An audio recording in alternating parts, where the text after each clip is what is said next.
Ahlan wa sahlan, bonjour tout le monde, mes amis d'Oran et d'ailleurs, de toute l'Algérie et même ailleurs. مرحبا بالمستمعين واللي يتبعونا. أنا جد مستورة بيت الشعر الكافي كولتوريل. On est heureux de recevoir Inès Hayouni. Hier, on l'a invitée dans le cadre d'une rencontre poétique Fidela al-Sher à l'ombre de la poésie de Artist Woman مع أصدقاء avec d'autres poètes et poétesses. Et aujourd'hui, de chez moi, j'aimerais bien aussi qu'on passe un moment ensemble pour qu'elle puisse aussi nous présenter l'autre Inès Hayouni. Elle est poétesse, certes, et une poétesse de grande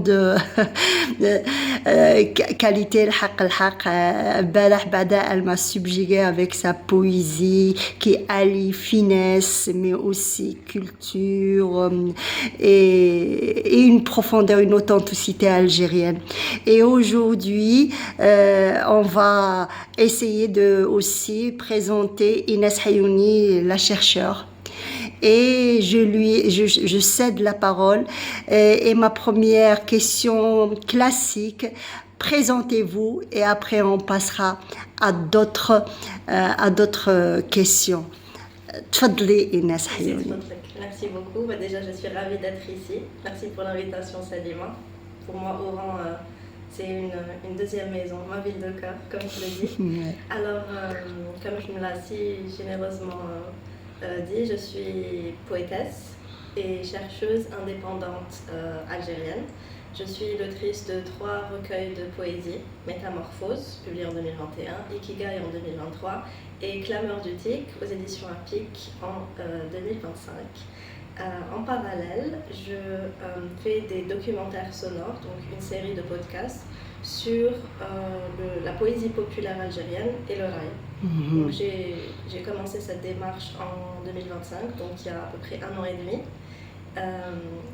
J'ai aussi été résidente à la Cité internationale des arts de Paris et à la Fondation Camargo fin 2025 et début 2026 pour travailler sur les archives du patrimoine algérien à la Bibliothèque nationale de France, donc notamment le patrimoine de l'oralité, de l'oranier et la chanson raï, et pour finaliser aussi mon projet de roman sur la même question.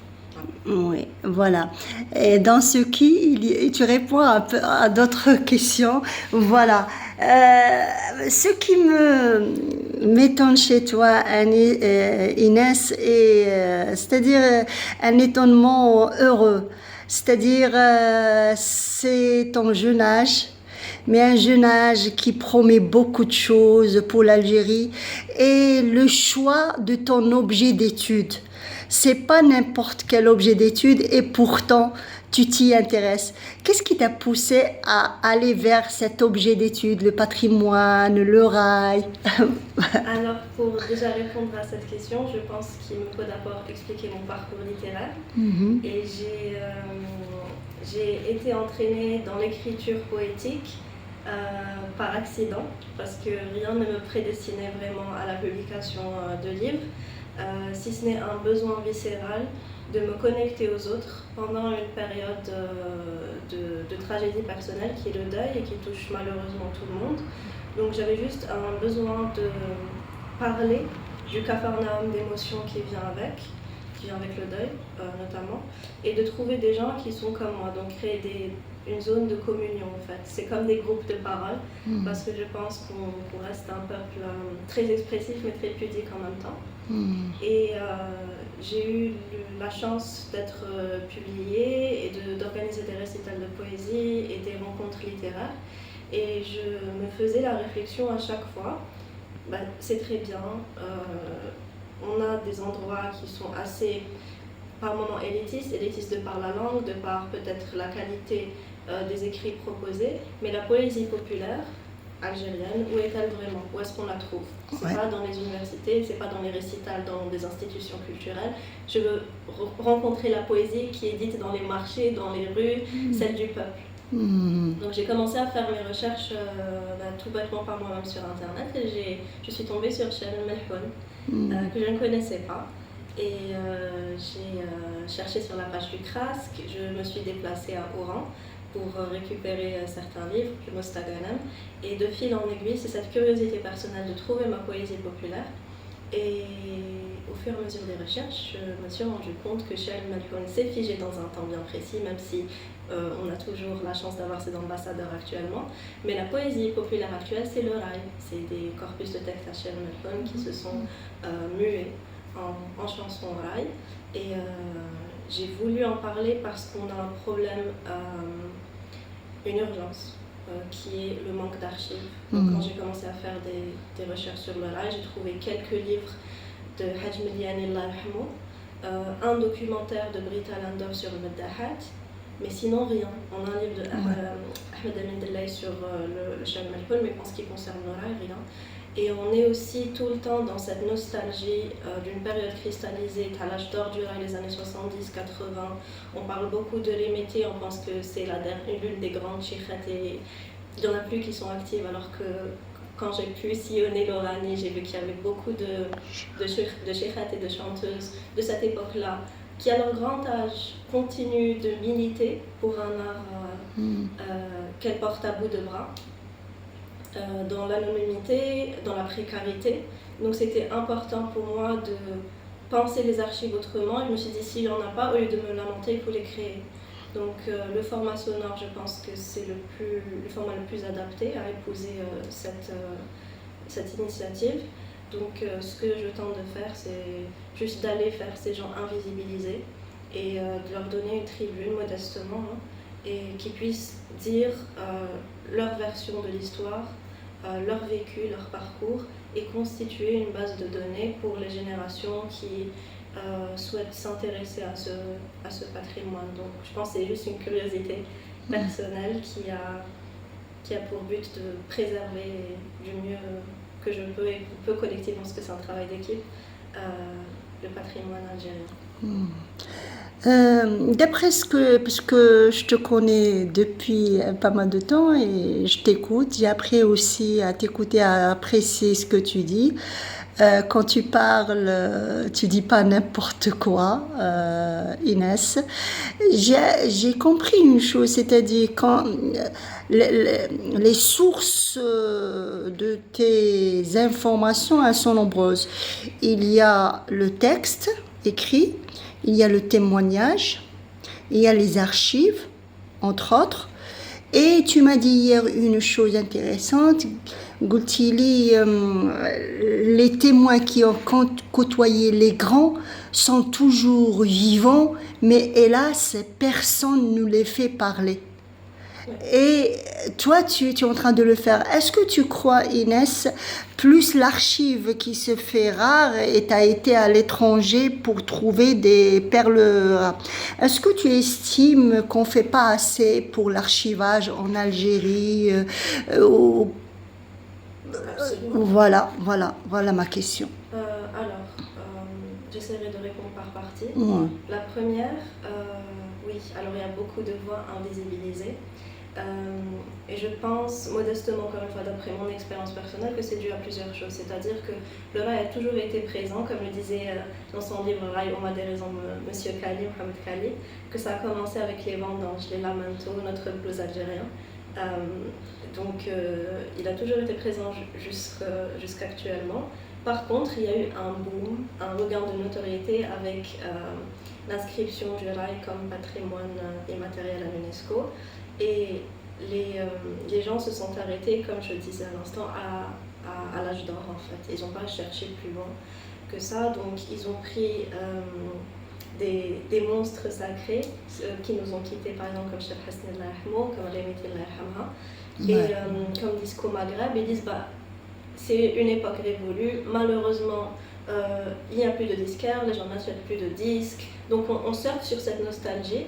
Alors que c'est absolument faux. À deux ruelles de Disco Maghreb, il y a Ahlam Édition, qui est une très grande chaîne de distribution, production musicale d'abord, qui est là depuis les années 80. Donc Abdelkader Hassi qui a sa tête et depuis les années 80, Ahlam Édition a été créée en début 90, qui a enregistré avec les plus grands comme Djilali Tierte, comme Cheikh Al-Jinniya, comme Cheikh Karim Moussaïdi. Pour certains, ils sont encore actifs, comme Cheikh Karim Moussaïdi que j'ai eu l'occasion de voir il y a 2 semaines à Oran. Donc on ne fait pas l'effort collectivement, et j'étais comme ça aussi, de chercher davantage. Donc on prend ce qu'on nous donne. Ah oui, c'était une belle époque, elle n'existe plus, c'est bien dommage. On aurait aimé soutenir ces gens-là qui à cette époque étaient dans la précarité aussi, qui étaient dans des conditions difficiles. Alors qu'il y a Shikhanjma par exemple qui chante toujours, je pense qu'elle a 82 ans, n'est-ce pas, qui chante toujours. Que sur Kelmosaïdi, comme je le dis, chez Hamza Moudrissa, il y a plein des périphéries de l'Oranie qui vivent leur art, et je pense que c'est à nous d'aller vers eux parce qu'ils ont déjà beaucoup donné, au lieu de nous lamenter sur une époque qu'on pense archivée, justement. Et donc voilà, par rapport à la création d'archives, je pense qu'on doit tendre la main à ces artistes, et c'est pas à eux de sortir de leur zone de confort pour dire oui, on est là, si on peut nous parler, parce que c'est pas des gens vers qui on va aller. Est-ce que c'est parce qu'on fait pas l'effort d'aller dans les fins fonds des villages, parce que Karim Moussaïdi habite à Saïda, les autres habitent à Sig, c'est à côté. Oui, mais je pense, bon, je parle des gens d'Alger ou des institutions, peut-être aussi c'est par ignorance, parce que ça demande du temps aussi de faire ces recherches. Du temps, du travail. Donc oui, chez nous on n'a pas de recherche à part les revues du CRESC et les livres de Hajj Mdani. À l'étranger, quand je suis partie à la Bibliothèque nationale de France, j'ai vu qu'ils avaient absolument tout répertorié. Les disques, les vinyles, les CD, les documentaires. Tu as des chiffres? Sur Cheikh Alabea. À peu près. Sur le rail, on trouvait pour tout, je pense qu'il y a de mémoire, 17 000. 17 000, ouais. Tout de rien. Et il y a aussi des conférences qui se faisaient, par exemple avec Cheikh Meliani dans les universités en France. Et c'est ouvert aux chercheurs? C'est ouvert aux chercheurs. Donc moi je suis partie, tout cas avec cette curiosité ici, j'ai soumis mon projet à la Cité internationale des arts de Paris en disant qu'il y avait une urgence de création d'archives et qu'on devait en tant qu'Algériens aussi avoir accès à ces archives-là qui nous appartiennent. Et ils m'ont tout de suite ouvert les portes. Donc je pense qu'il est important aussi en Algérie d'ouvrir les portes aux jeunes qui sont intéressés. Peut-être que d'autres n'ont pas ce statut d'écrivain, n'ont pas ce statut de chercheur, mais qui veulent quand même faire des choses pour leur pays, et c'est important de faciliter les dialogues et de faciliter l'accès aux livres aussi, pour qu'on puisse alimenter le continuum historique et social de notre Algérie. Parce que sinon, qu'est-ce qui va rester de l'identité si tout se perd, si ces voix de chanteurs et de chanteuses et de poètes se perdent? Parce que le poète a toujours le gouel, comme on dit, a toujours eu un rôle central dans la société. C'est lui qui a porté les défaites, c'est lui qui a porté les victoires, les tragédies, les maladies, les mariages, tout événement important pour la société. Et il se doit aussi de se mouvoir avec le temps. Et si toutefois maintenant c'est les podcasts, c'est machin, je pense pas qu'il faut avoir une hiérarchie de ce qui est important. Est-ce qu'un livre est plus important qu'un podcast, plus qu'une vidéo sur Instagram? Je pense que toute contribution est importante. Et je pense qu'on devrait aussi prendre l'exemple de gens dans d'autres sociétés qui arrivent à conserver non seulement leur histoire et l'histoire des autres. Donc c'est le message que j'essaie de faire circuler le plus dans mes démarches maintenant, c'est qu'il faut créer des conférences, créer comment ça s'appelle, des groupes de parole, des rassemblements plutôt, des installations, pourquoi pas, que chacun stimule son imaginaire pour contribuer, que ce soit au rail ou à un autre genre musical, mais qu'on crée des choses collectivement. Ça me vient à l'esprit en substance bien sûr de Jacques Berck, le sous-développement ce n'est pas l'économie, c'est une société qui est sous-analysée, qui n'a pas de chiffres, qui n'a pas d'archives, qui fait pas de recherche. Et hélas on manque énormément d'archives, de chiffres, de statistiques. C'est important juste oui. j'ai repensé au fait qu'on n'ait qu'un seul documentaire sur les Muddahat, un autre qui a été fait par des jeunes la dernière fois. Et Hamdi, ouais, Hamdi, oui. ouais. Mais je pense aussi qu'il est important pour les institutions algériennes de financer des projets de documentaires surtout pour ces arts-là. Donc voilà, c'est aussi un appel. Hamdi, il a la même ferveur que la tienne. Aussi, c'est un jeune qui vient de l'intérieur de l'Algérie. Et il n'a pas de ressources, il n'a pas de moyens. Et il a créé la revue cinéma, pour le cinéma qui s'intitule Ded Cinéma. Et il est à son 5e ou le 6e numéro, tout seul avec une équipe. Tout seul avec une équipe. Ouais. Dernièrement, il y a la Cinémathèque algérienne qui a accepté de lui publier en papier, juste comme des modèles. Et Inès, alors on a répondu. Moi, j'aimerais bien te poser la question, est-ce que cette prise de conscience que tu as, tu l'avais toujours eue? Ou au fur et à mesure que tu avances dans ta recherche, tu réalises l'importance de ta recherche, parce que j'ai senti ça même dans ta poésie. Tu as une poésie engagée. Elle est pleinement subjective et esthétique, mais on sent aussi la chercheur ou la chercheuse dans ta poésie. On le sent. Cette lucidité, ça a commencé par le deuil, mais ça finit aussi en apothéose, là. Hier, vraiment, tu m'as subjugué avec ton poème sur l'archive, sur le lignage, sur le papa. Cette prise de conscience, est-ce que c'est le message que tu veux transmettre? C'est le pourquoi de ta recherche? Alors oui, comme tu dis, ça a commencé avec le deuil. Je me suis toujours posé beaucoup de questions au-delà du deuil. Mais c'est mes déplacements, je pense, qui m'ont ouvert les yeux, et mes discussions avec les autres. Avec mon travail d'écrivaine et de chercheuse, j'ai eu la chance aussi, le privilège surtout de dialoguer avec beaucoup de personnes d'horizons différents.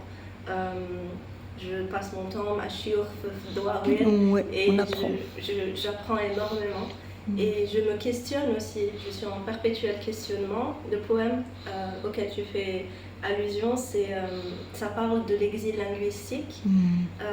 Donc je suis partie en France, comme je l'ai dit, pour le travail sur le rail, mais j'avais une petite question en tête sur des archives personnelles, sur notamment les livres et l'approche de Germaine Sillon, qui est une ethnologue qui est venue dans les années 1930 en Algérie pour parler de la paupérisation des tribus des Aurès. Et dans un de ses livres, on trouve mon arrière-grand-père. Et c'est vrai que j'ai eu une relation fragmentée avec ce côté de ma famille à cause de la langue, parce que je ne comprends pas le chaoui. J'ai trouvé des enregistrements aussi de ma famille, de mon père, là, avec moi en chaoui, et je n'ai pas pu les comprendre. J'ai dû faire appel à d'autres personnes, et ça m'a vraiment... C'était assez violent.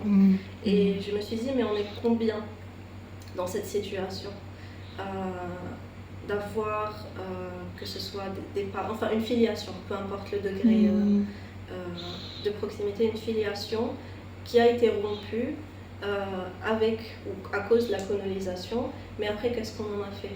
Est-ce qu'il y a eu un devoir, une prise de conscience collective pour préserver nos langues?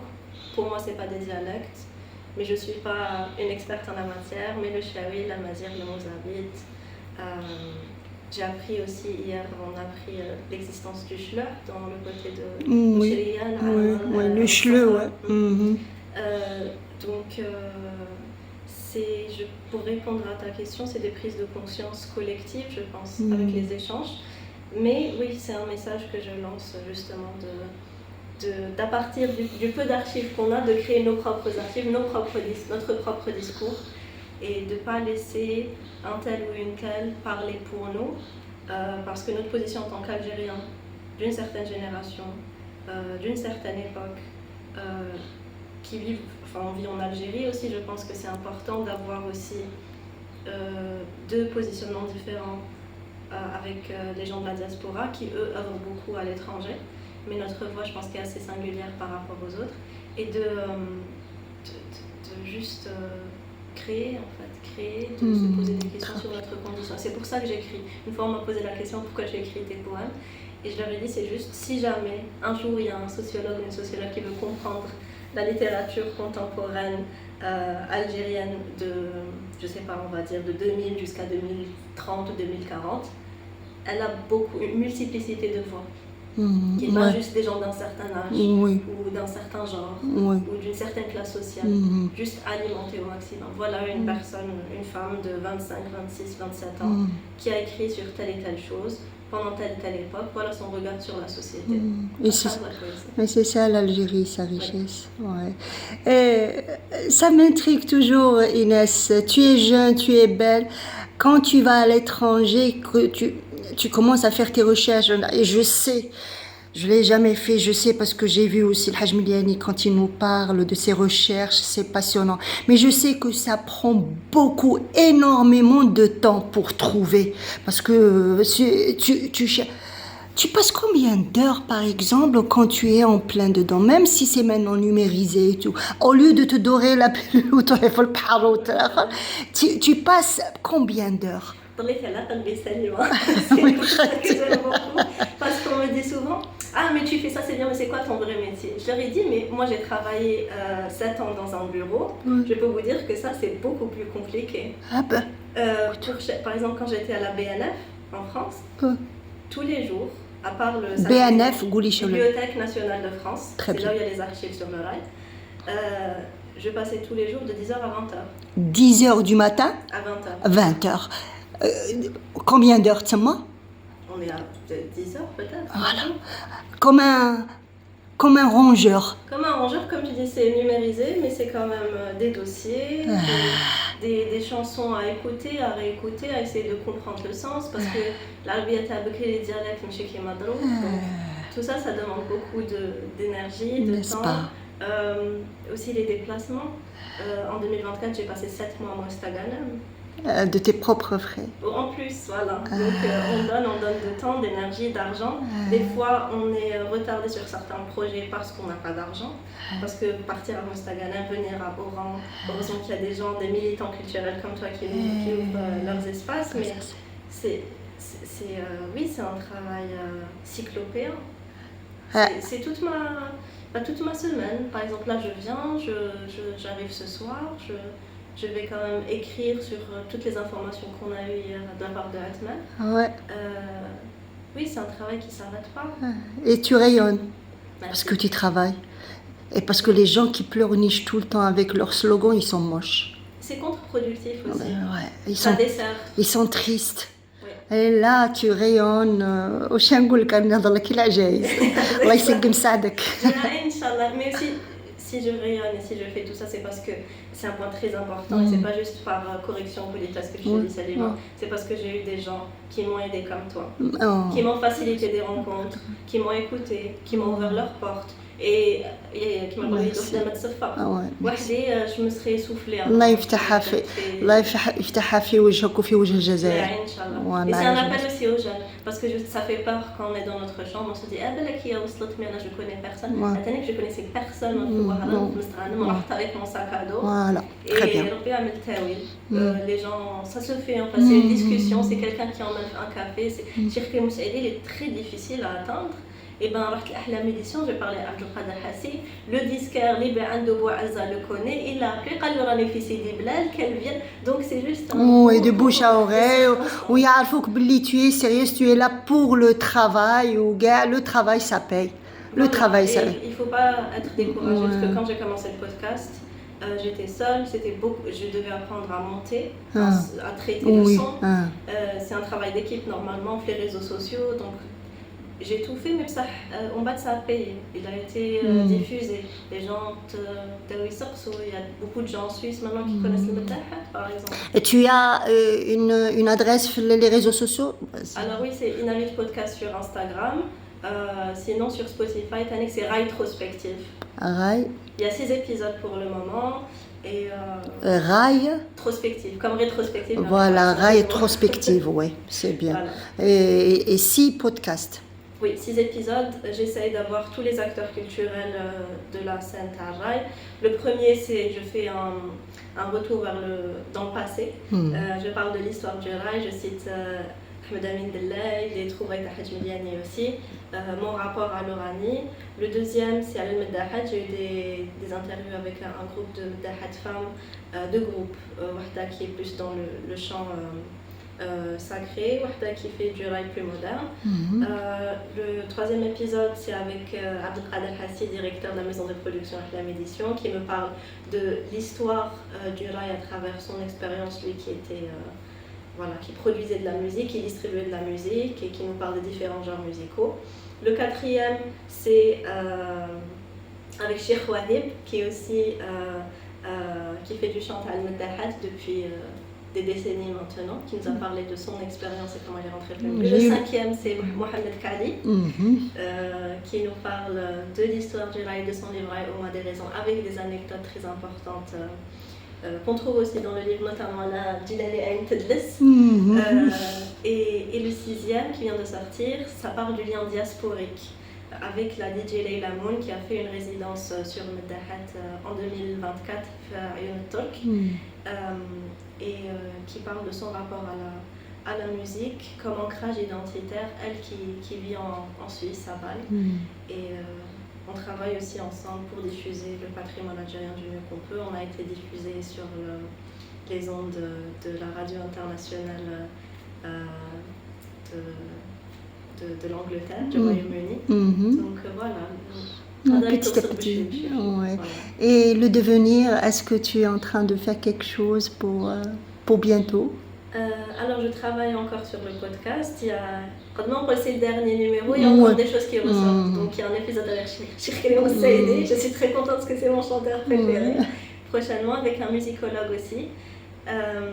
Et sûrement avec d'autres personnes que je vais rencontrer. Et je finis aussi mon roman sur le rail et l'Oranie. Un roman sur le rail, toujours. Sur le rail, toujours. درنا لك السحور. Un honneur pour l'Algérie, pour l'Oranie, Inès. J'espère te revoir très bientôt la rentrée sociale parce qu'on va faire peut-être, Inch'Allah, il suffit que les espaces s'ouvrent, les journées culturelles d'Oran et tu seras parmi nous pour présenter ton dernier recueil de poésie. Et aussi, on fera une conférence, peut-être, oui, tu vas choisir une problématique bien précise, c'est à toi de voir. Et avec grand plaisir. Créer des zones de parole pour que chacun apporte sa pierre à l'édifice. On aimerait bien. Dernier mot, Inès, c'est jamais assez, mais il faut bien boucler. Merci. Dernier mot, je dis à tout le monde, écrivez, faites des films, faites de la musique, créez des sculptures, peu importe, mais produisez quelque chose et aucune parole n'est plus importante qu'une autre. La mienne n'est pas plus importante que la vôtre. Et vite, en fait, c'est ça. Créer des archives. Il faut créer des archives. Ouais, il faut travailler, il faut créer des archives. Merci beaucoup, Inès. Merci à vous. Belle promesse de l'Algérie. Donc ça. Rabbi khalik.